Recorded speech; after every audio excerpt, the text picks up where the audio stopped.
Why is it that most violins have a two-piece back, but some of them have a one-piece back? I mean, what's the deal? Are there advantages, disadvantages? Why the difference? This old one belongs to my wife, and this is the first one that I'm making. This one also has a two-piece back.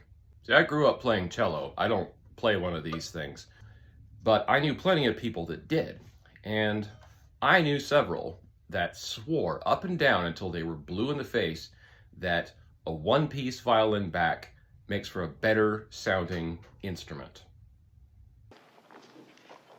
Wrong!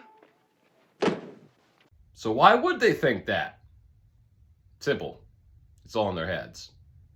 You know, it might just be the case that, well, their older instrument had a two-piece back and they moved up and their strings teacher said, hey, you need a nicer instrument. So they got a nicer instrument. It happens to have a one-piece back, and therefore they come to the conclusion that one-piece backs sound better, which is just as logical as to conclude that red guitars sound better than blue guitars if your first guitar was a blue guitar and it was a piece of junk. And what it really comes down to is just how the wood's harvested and how much you want to pay for it. Let's pretend that this cut up 2x4 represents a cross-section of a tree that is harvested. Wood that is harvested with a quarter cut has much straighter grain throughout than something that is slab cut, which is just cut out of the tree in slices.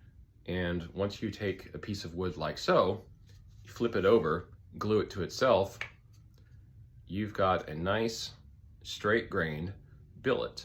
And this in miniature is exactly what the top of my violin used to look like. This raised central section formed this arch in the center of the violin. And this back was constructed in exactly the same fashion. It originally started as one piece of wood that was split, flipped around, and then glued to itself.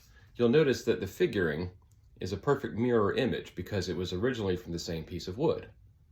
In a lot of period instruments, a one-piece back was highly sought after, just for aesthetic reasons.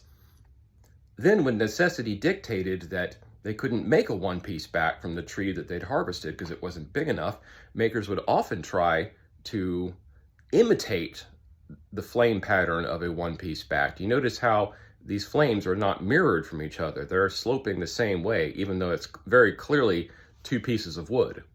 And then it was later that makers really leaned into the whole aspect of, well, let's just mirror it and just let's have symmetry instead. Most makers either use a one-piece construction or a two-piece construction, but they don't try to make a two-piece back look like a one-piece back. That's just kind of an odd moment in instrument making history right there.